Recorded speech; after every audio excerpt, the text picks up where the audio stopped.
আসসালামু আলাইকুম রহমতুল্লাহি ওয়াবারাকাতু। কেমন আছেন ভাই ও বোনেরা? আশা করি আমি সহ আপনারা সকলেই সুস্থ ভালো আছেন, আল্লাহর ইচ্ছা আলহামদুলিল্লাহ।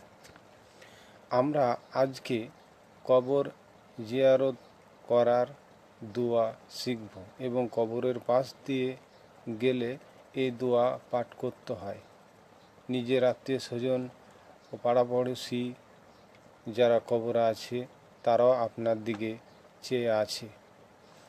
আপনি আমাদের জন্য আল্লাহর কাছে কতটুকু প্রার্থনা করছেন, না জেনে এ থেকে আমাদের কিছুটা উপকার হবে। আসুন।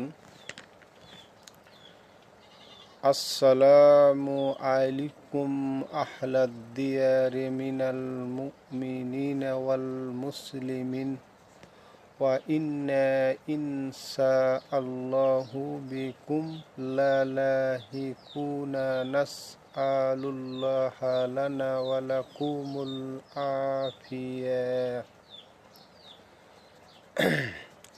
অর্থ: তোমাদের উপর শান্তি বর্ষিত হোক হে কবরবাসী মুমিন ও মুসলিমগণ, আর নিশ্চয় আল্লাহ চাইলে আমরা তোমাদের সঙ্গে মিলিত হব। আল্লাহর নিকট আমাদের ও তোমাদের জন্য নিরাপত্তা প্রার্থনা করছি। সহিহ ইবনে মাজাহ হাদিস নাম্বার 1257, মিশকাত হাদিস নাম্বার 1764। এই কবর জিয়ারত অধ্যায়ে গেলে এই দোয়াটি পাবেন। এই দোয়াটি অন্য অন্য দোয়ার চাইতে উন্নত ও সহি। এই দোয়াটি আমল করবেন ইনশাআল্লাহ।